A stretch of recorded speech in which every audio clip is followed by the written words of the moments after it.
Hello there. In this video, we're going to be talking about jump instructions in assembly. This video is going to be about x86-64 Yasm assembly, but I think probably anyone who's interested in jump instructions will benefit from this video because the concept is usually the same throughout any system that you might use.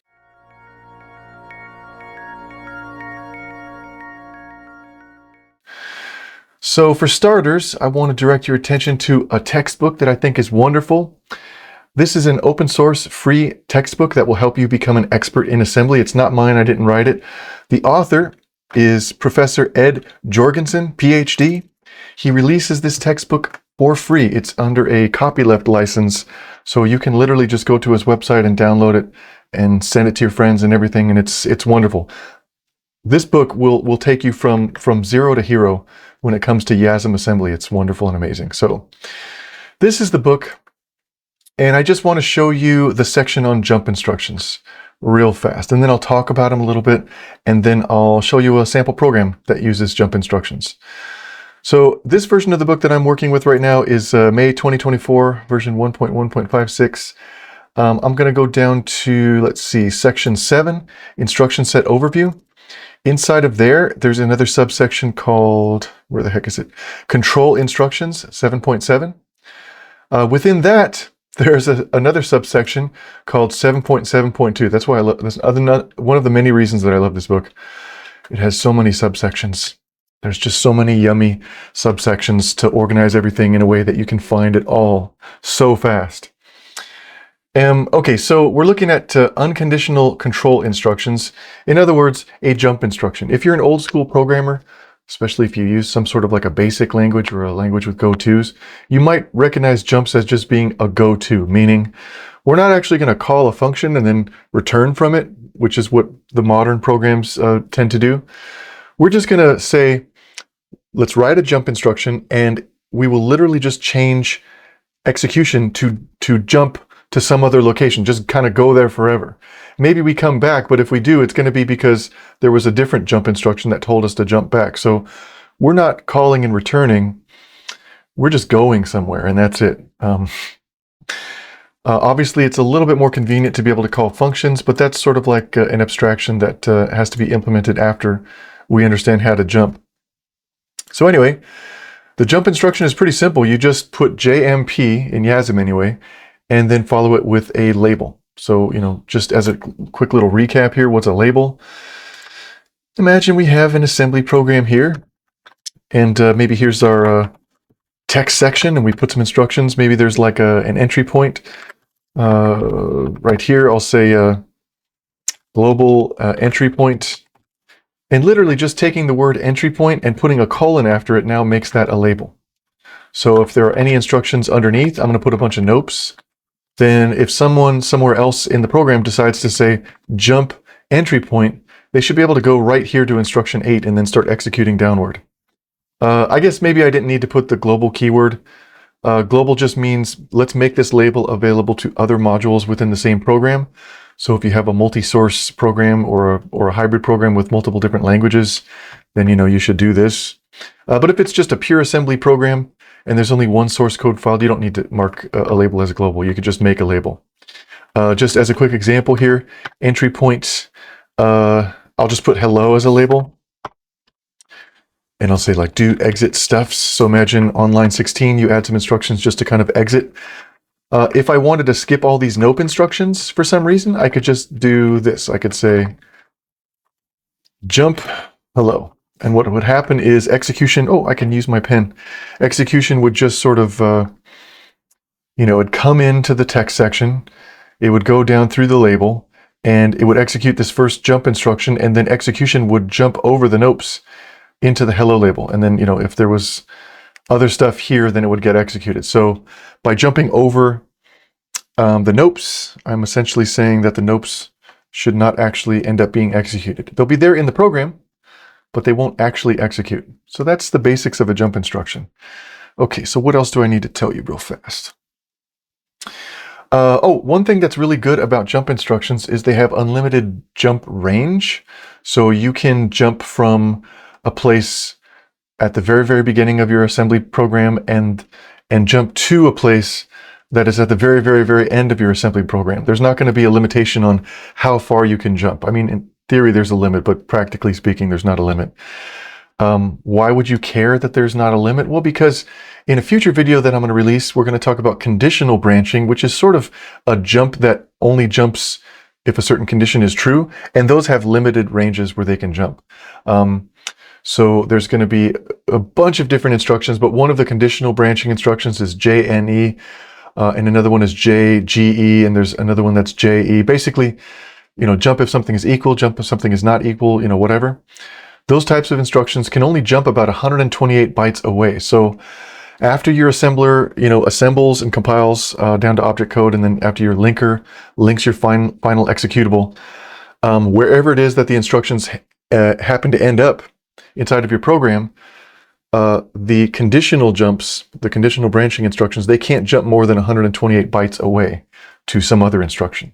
So keep that in mind. Even if later on you graduate to making decisions in your program, like I'm going to do in the next video, you can only jump so far, and if you have to jump too far, you actually might not be able to jump at all, unless you jump a very short jump to a regular jump instruction, and then that jump instruction jumps very, very far away. That's kind of the workaround for it. I'm not going to talk about that in this video, though. This is not a video for conditional branching. I just wanted you to be aware of one of the benefits of regular jump instructions. Okay, so we're looking at the book here. There's not really a whole lot to the jump instruction, just jump and then a label. We talked about its benefit over conditional branch instructions, but we also talked about its, I guess its shortcoming, meaning it can't actually make a decision. It will always jump to a label no matter what. There's no condition. So there's the book there, and now I'm going to make a sample program and show you how to run it. I'm just going to run it. I'm going to show you what it does in order to implement conditional branches. So for starters, I want you to know that there's a make file that I've generated under the hood, and we're not going to be talking about that in this video. This is also a hybrid program, so there's a C++ entry point, a driver module under the hood of this. We're not going to talk about that. If you want to know how to make hybrid programs, you want to generate make files, you want to learn the basics of assembly, and so forth, you should see my other videos. For now, we're only going to be talking about jump instructions, so I'm going to skip a lot of information. Okay, so for starters, I'm going to make a little data section here. And again, this is explained in other videos, but for now, we'll just trust that we can make a data section that contains strings, C strings, and other values. So pretty much, I'm just going to make a string called begin jump test, just to announce to the user that we're going to start doing this. And then I'm going to make a string called this message should not appear. So in the code, I'm going to try to print that message, but then I'm going to jump over the call to print it, just to prove to you that there are instructions that would print that message, but we're jumping over them with the jump instruction. And then there's like an exit message. And then there's a CRLF, which is just a carriage return line feed. Again, all of this stuff is in other videos already. We're going to use system call 1 to print. We're going to print a file descriptor 1, which is just standard output for your program. Then we're going to start the text section where the actual code lives. So this text section is here, and it's supposed to be at line 37 already. I think I missed a bunch of lines. Oh no, I think I missed some comments. Anyway, so we have a text section here and an entry point, and I'm calling it cool. And I am marking it as global because in this particular program that I'm building, it's a hybrid program. There's going to be a C++ module that will call on our cool function. So cool has to be global. And then I'm just going to call on a method called jump test. I don't know why I have the words load there. I'm just going to get rid of that real fast locally and in my solution up above. And so we're going to call a function called jump test. And then when we're finished, we're going to return to the caller, which is going to be the driver. And that'll pretty much be it. So if I comment this out real fast, let's see. This might actually work. Let's see if I can get it to run in the terminal. But there's a bunch more code that we have to add, so I'm not really sure. So let's do clear and make run. And it seems to not have a shared object directory. Let me pause the video while I copy paste one of my stupid libraries into the program. You don't need this library. It just helps me print things. Okay, so now I have copy pasted my shared object, which allows me to do extra printing stuffs just to make this demo easier for me. But you don't need to know it, or you don't need to have it to learn jump instructions. Anyway, so I'm going to do that again. And now it actually prints something. Okay, so hello from the main CPP driver. And then it says the driver has regained control, so nothing really happened. Okay, cool. So now let's make a call to jump test here. And then let's start the actual jump test function. So I'm going to do, well, I guess this thing is kind of short. I could copy paste the whole thing all at once. So let's do, yeah, let's just call the whole thing. Okay, I'm going to copy paste the whole thing, then I'll explain it a little bit to you. So there is a function that I have in here called CRLF. Just ignore it. It's just a convenience function that I made so I can print a carriage return line feed. The real interesting thing here is the jump test function. So we were just making a call to jump test. Now we're making the actual jump test function. It's got a signature of just void with no arguments. So it's not super interesting from the caller's perspective, but it does some stuff. So for starters, it has an intro message. So this will print, you know, hello, welcome to the jump test. In fact, if I do a return call here, it should actually just print that and do nothing else, right? Okay. Notice how it printed begin the jump test. And then right after that, there's a jump instruction just proving to you that we can jump over other instructions. So look at this. This piece of code should never actually be called because we're going to jump over it. What it is it's printing that jump shouldn't happen message. So if you look back up at the top here, jump shouldn't happen. So it's trying to print out this message should not appear. But we're going to jump over that by using this jump instruction here on line 66.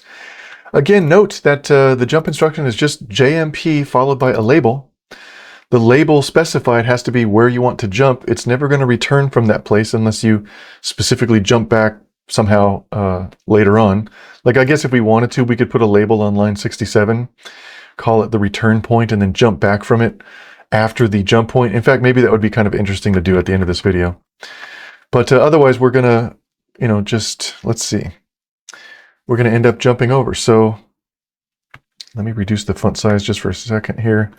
So imagine execution comes into this program. You know, we're executing instructions.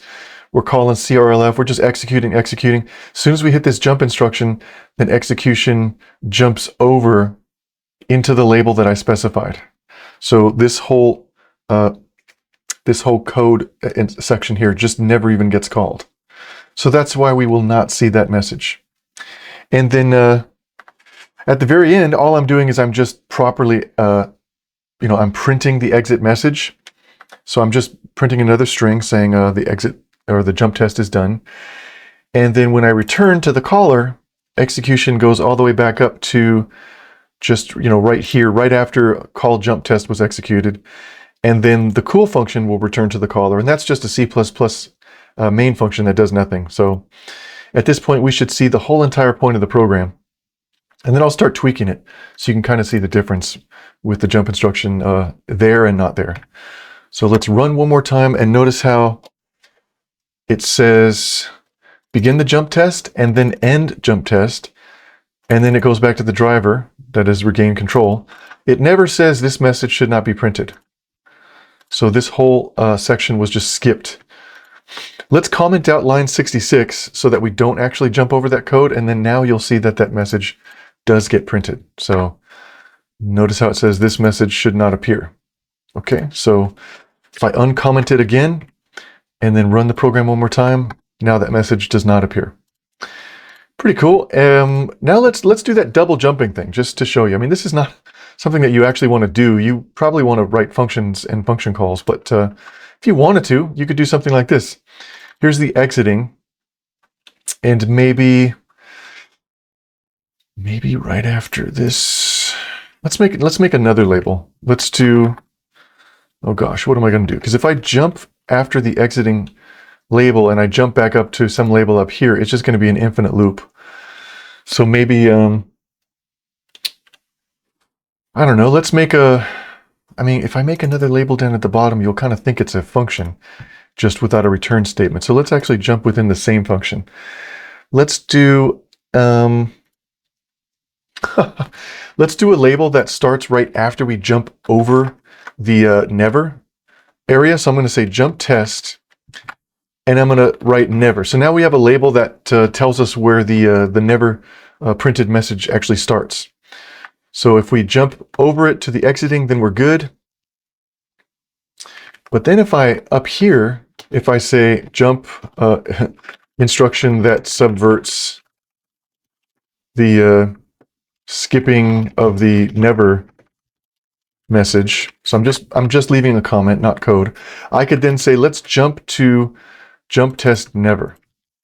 And what'll happen now is we'll still see the never message, because what'll happen is execution comes down, you know, through here, all these instructions are executing, and then we see a jump that tells us to go to the never label. So we actually jump over this exiting jump, or this like the skipping jump, the jump that skips the message, and then we actually do print the never message, and we just keep going down and down and down until we're finished with that, and we end up just sort of exiting normally. So that means the only code that doesn't get executed in this case is the one right here that skips over the never message. Hopefully that makes sense. Let's run the program just to prove it real fast. So I'm going to do this again. And now you see the message should not appear. This message should not appear. You see that message. So again, if we comment out that jump that subverts the skip, then execution will fall through and we'll end up executing line 69, the skipping instruction. And if we run it again, now that message does not appear. And we could jump back and forth if we wanted to. I don't know. Should I do a back and forth? I don't really want to. I think at this point you understand we can jump anywhere we want, right? Like I could take a bunch of time in this video to rewrite this program and have it say, let's jump downward and then let's jump upward again and let's let it fall through and then let's jump over something and whatever. I mean, just wherever you want to jump, just make a label and then jump to it. Then you have to figure out what your execution path is actually going to be. And maybe that'll be complicated, but I hope I've made my point by now. Anyway, so that's the basics of just jumping around. It's not super useful. Conditional branching is a lot better. So see my next video. And I thank you for watching this, and I hope you learned a little bit and had a little fun. See you soon. Hey everybody. Thanks for watching this video again. From the bottom of my heart, I really appreciate it. I do hope you did learn something and have some fun.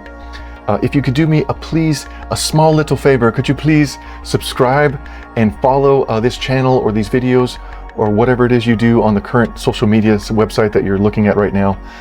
It would really mean the world to me, and it'll help make more videos and grow this community. So we'll be able to do more videos, longer videos, better videos, or just I'll be able to keep making videos in general. So please do me a kindness and subscribe. You know, sometimes I'm sleeping in the middle of the night and I just wake up because I know somebody subscribed or followed. It just wakes me up and I get filled with joy. That's exactly what happens every single time. So you could do it as a nice favor to me, or you could troll me if you want to just wake me up in the middle of the night. Just subscribe and then I'll just wake up. I promise that's what will happen. Also, if you look at the middle of the screen right now, you should see a QR code which you can scan in order to go to the website, which I think is also named somewhere at the bottom of this video. And it'll take you to my main website where you can just kind of like see all the videos I published and the services and tutorials and things that I offer and all that good stuff. And if you have a suggestion for clarifications or errata or just future videos that you want to see, please leave a comment. Or if you just want to say, hey, what's up? What's going on? You know, just send me a comment, whatever. I also wake up for those in the middle of the night. I wake up in a cold sweat and I'm like, it would really mean the world to me. I would really appreciate it. So again, thank you so much for watching this video, and enjoy the cool music as I fade into the darkness, which is coming for us all.